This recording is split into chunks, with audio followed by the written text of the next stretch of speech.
ಇತ್ತೀಚಿನ ದಿನಗಳಲ್ಲಿ ಜಾಸ್ತಿ ದಪ್ಪ ಆಗುವಂಥದ್ದು ಅಥವಾ ಒಬೆಸಿಟಿ ಎಲ್ಲರಲ್ಲೂ ನೋಡಬಹುದು. ಚಿಕ್ಕ ಮಕ್ಕಳಿಂದ ಹಿಡಿದು ದೊಡ್ಡವರು ಎಲ್ಲರಲ್ಲೂ ಕೂಡ ಬೇಡವಾದ ತೂಕ ಬರ್ತಾ ಇದೆ. ಈ ತೂಕ ಜಾಸ್ತಿ ಆಗೋದಕ್ಕೆ ಹಲವಾರು ಕಾರಣಗಳು ಇವೆ.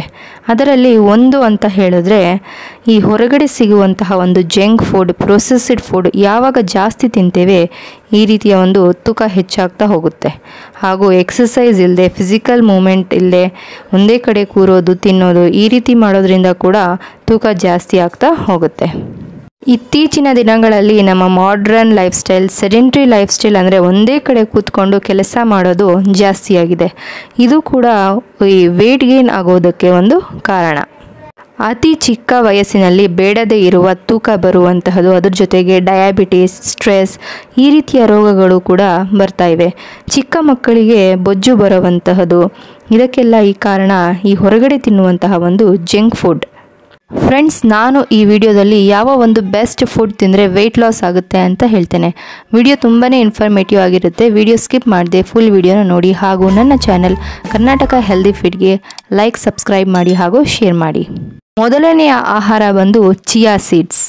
ಚಿಯಾ ಸೀಡ್ಸಲ್ಲಿ healthy fats, omega 3 fatty acids, fibre ಹಾಗೂ ಪ್ರೋಟೀನ್ ಇರುತ್ತೆ. ಚಿಯಾ ಸೀಡ್ಸ್ನ ನೀವು ಸ್ಮೂತೀಸ್ನಲ್ಲಿ ಮಿಕ್ಸ್ ಮಾಡಿ ತಿನ್ನಬಹುದು. ಒಂದು ದಿನಕ್ಕೆ 1 ಸ್ಪೂನ್ ಚಿಯಾ ಸೀಡ್ಸ್ ಅಷ್ಟು ಮಾತ್ರ ನೀರಿನಲ್ಲಿ ಸೋಕ್ ಮಾಡಿ ನಂತರ ಅದನ್ನು ಸ್ಮೂತೀಸ್ನಲ್ಲಿ ಅಥವಾ ಅದೇ ರೀತಿ ನೀವು ತಗೋಬಹುದು. ಈ ಚಿಯಾ ಸೀಡ್ಸ್ ಡೈಲಿ ನೀವು ತಗೊಳ್ಳೋದ್ರಿಂದ ತೂಕ ಕಡಿಮೆ ಆಗ್ತಾ ಹೋಗುತ್ತೆ. ಎರಡನೆಯ ಆಹಾರ ಬಂದು ಮೊಟ್ಟೆ. ಮೊಟ್ಟೆಯಿಂದ ತೂಕ ಇಳಿಸ್ಬೋದಾ ಅಂತ ಹೇಳಿದ್ರೆ ಹೌದು, ಖಂಡಿತವಾಗಿಯೂ ಮೊಟ್ಟೆಯಿಂದ ತೂಕ ಕಡಿಮೆ ಮಾಡಬಹುದು. ಅದರಲ್ಲಿ ಆರ್ಗ್ಯಾನಿಕ್ ಮೊಟ್ಟೆ ತುಂಬಾ ಚೆನ್ನಾಗಿ ಕೆಲಸ ಮಾಡುತ್ತೆ. ಹಾಗೂ ಮೊಟ್ಟೆ ಒಂದು ಹೈ ಪ್ರೋಟೀನ್ ಇರುವಂತಹ ಒಂದು ಆಹಾರ ಹಾಗೂ ಅದರಲ್ಲಿ ಫ್ಯಾಟ್ಸ್ ಕೂಡ ಇರುತ್ತೆ. ದಿನಕ್ಕೆ 1 ಮೊಟ್ಟೆ ತಿನ್ನೋದ್ರಿಂದ ನಮ್ಮ ಹೊಟ್ಟೆ ಫುಲ್ ಆಗಿರುತ್ತೆ ಹಾಗೂ ಬೇರೆ ಯಾವುದೇ ಆಹಾರನ ತಿನ್ನಬೇಕು ಅನಿಸೋದಿಲ್ಲ. ನೆಕ್ಸ್ಟ್ ಆಹಾರ ಬಂದು ಹಸಿರು ಸೊಪ್ಪು, ಹಸಿರು ತರಕಾರಿ. ಈ ರೀತಿಯ ಒಂದು ಹಸಿರು ತರಕಾರಿಗಳಲ್ಲಿ ಫೈಬರ್ ಕಂಟೆಂಟ್ ಜಾಸ್ತಿ ಇರುತ್ತೆ. ಸೊ ಈ ರೀತಿಯ ಒಂದು ತರಕಾರಿ ತಿನ್ನೋದ್ರಿಂದ ವೆಯ್ಟ್ ಲಾಸ್ಗೆ ಹೆಲ್ಪ್ ಆಗುತ್ತೆ. ಆಹಾರ ಬಂದು ಮೀನು. ಮೀನು ಒಂದು ಹೈ ಪ್ರೋಟೀನ್ ಇರುವಂತಹ ಒಂದು ಆಹಾರ ಹಾಗೂ ಇದರಲ್ಲಿ ಹೆಲ್ದಿ ಫ್ಯಾಟ್ಸ್ ಹಾಗೂ ಒಮೆಗಾ 3 ಫ್ಯಾಟಿ ಆ್ಯಸಿಡ್ಸ್ ಇರುತ್ತೆ. ಇದರ ಸೇವನೆಯಿಂದ ನಮಗೆ ವೆಯ್ಟ್ ಲಾಸ್ಗೆ ಹೆಲ್ಪ್ ಆಗುತ್ತೆ. ನೆಕ್ಸ್ಟ್ ಆಹಾರ ಬಂದು ಆವಕ್ಯಾಡೋಸ್. ಆವಕ್ಯಾಡೋಸ್ ಹಾರ್ಟ್ ಹೆಲ್ತಿಗೆ ತುಂಬಾ ಒಳ್ಳೆಯದು. ಅದಲ್ಲದೆ ಇದರಲ್ಲಿ ನೀರಿನಾಂಶ ಹಾಗೂ ನಾರಿನಾಂಶ ಕೂಡ ಜಾಸ್ತಿ ಇರುತ್ತೆ. ಸೊ ಇದನ್ನು ನಿಮ್ಮ ಡಯೆಟ್ನಲ್ಲಿ ಇನ್ಕ್ಲೂಡ್ ಮಾಡಿ, ಇದು ನಿಮ್ಮ ವೆಯ್ಟ್ ಲಾಸ್ಗೆ ಹೆಲ್ಪ್ ಆಗುತ್ತೆ.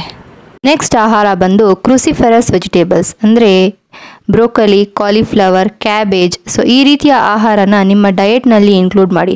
ಸೊ ಇದರಲ್ಲಿ ಫೈಬರ್ ಕಂಟೆಂಟ್ ಜಾಸ್ತಿ ಇರುತ್ತೆ ಹಾಗೂ ಇದು ಒಂದು ಲೋ ಕ್ಯಾಲೋರಿ ಆಹಾರ ಅಂತ ಹೇಳ್ಬೋದು. ಸೊ ಈ ರೀತಿಯ ಆಹಾರ ಇನ್ಕ್ಲೂಡ್ ಮಾಡಿ, ಇದು ನಿಮ್ಮ ವೆಯ್ಟ್ ಲಾಸ್ಗೆ ಹೆಲ್ಪ್ ಆಗುತ್ತೆ.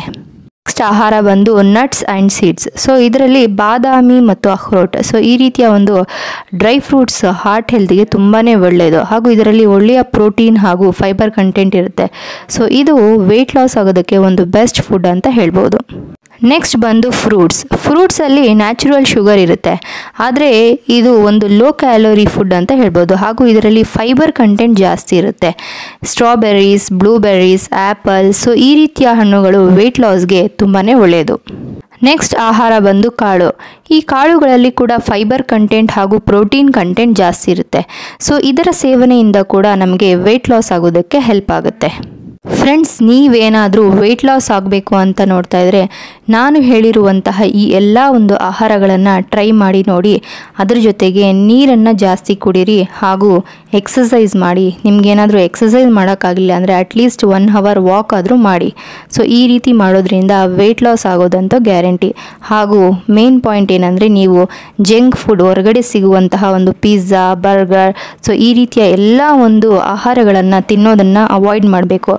ಆಗ ಮಾತ್ರ ನಿಮಗೆ ಈ ವೆಯ್ಟ್ ಲಾಸ್ ಆಗೋದು ಗ್ಯಾರಂಟಿ.